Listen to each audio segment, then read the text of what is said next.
بسم اللہ الرحمن الرحیم۔ السلام علیکم پیارے بچوں، امید ہے آپ اپنے گھروں میں حفاظت کے ساتھ اور بخیر و عافیت ہوں گے۔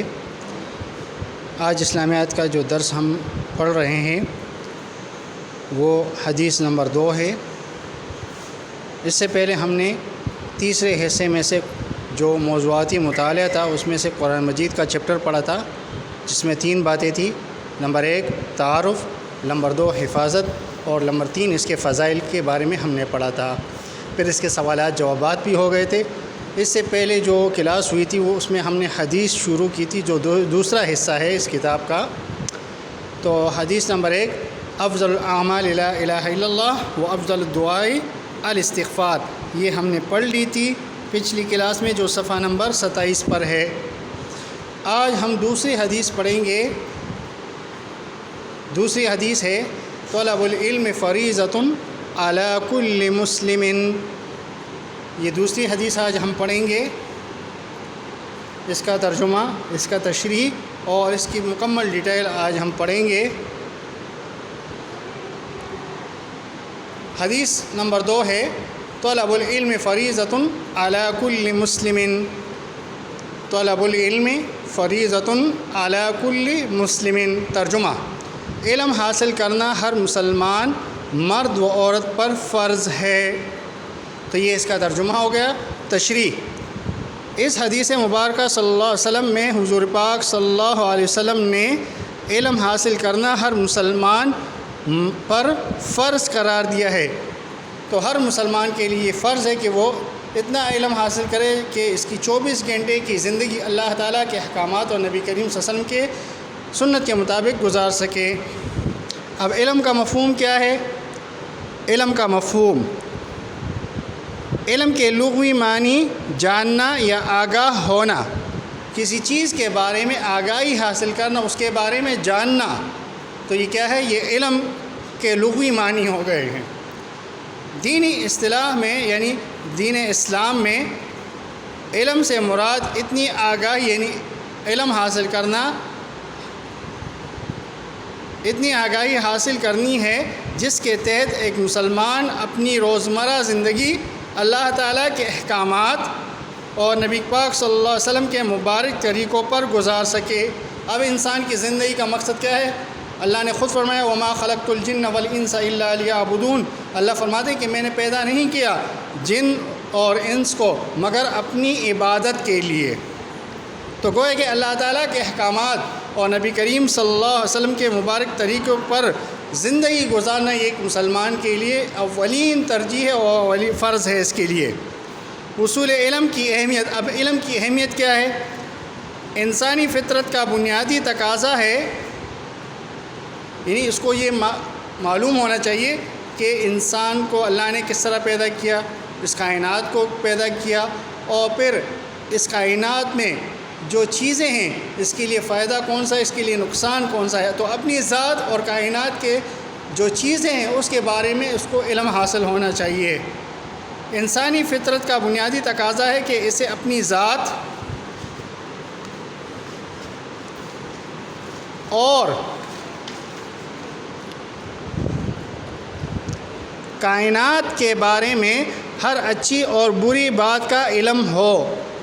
اب مثال کے طور پر آگ ہے نا، تو ایک بچہ جو ہوتا ہے جو یہ سمجھتا نہیں ہے کہ آگ یہ میرے لیے فائدہ ہے کہ نقصان ہے، تو آپ اکثر بچوں کو دیکھتے ہیں کہ آگ کے قریب جاتے ہیں، یا پانی ہوتا ہے باٹی میں اس کے قریب جاتے ہیں۔ اب اس کو یہ علم حاصل نہیں ہے، اس کو یہ پتہ نہیں ہے کہ اس آگ سے میں جل سکتا ہوں یا اس پانی میں ڈوب کر مر سکتا ہوں۔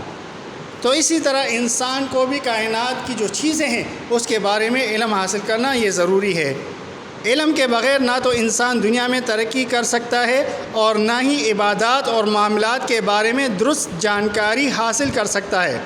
اب اگر آپ کو علم نہ ہو تو آپ عبادت بھی صحیح طریقے سے نہیں کر سکتے۔ مثال کے طور پر نماز ہے، اب نماز پڑھنا ہے، اب ایک انسان کو مسلمان کو یہ پتہ نہیں ہے کہ ہم نے نماز کس طرح پڑھنی ہے، اس کے لیے شرط کیا ہے، وضو کرنا ہے، وضو کے بغیر نماز نہیں ہوتی۔ اگر وضو کرنا ہے تو اس میں فرائض کون سے ہے، اگر فرائض میں بال برابر جگہ بھی خشک رہ گئی تو آپ کا وضو نہیں ہوگا، جب وضو نہیں ہوگا تو آپ کی عبادت بھی قبول نہیں ہوگی۔ تو اس طرح آپ عبادت بھی صحیح طریقے سے نہیں کر سکو گے. اگر معاملات ہے، دنیا کا کوئی کام ہے، دنیا کوئی معاملہ ہے، وہ بھی آپ صحیح طریقے سے حل نہیں کر سکتے، اس کو انجام تک پہنچا نہیں سکتے. فرمان رسول صلی اللہ علیہ وسلم ہے اطلب العلم من المہد الی اللحد، اطلب العلم من المہد الی اللحد. ترجمہ: ماں کی گود سے لے کر قبر تک علم حاصل کرو. تو انسان جب پیدا ہوتا ہے تو چھوٹا بچہ ہوتا ہے، اور بچے کی تربیت کون کرتا ہے؟ اس کی ماں کرتی ہے. تو گویا کہ پہلی درسگاہ، پہلا اسکول بچے کے لیے وہ ماں کی گود ہے. فرمان نبی صلی اللہ علیہ وسلم کے مطابق بچے کی پہلی درسگاہ ماں کی گود ہے.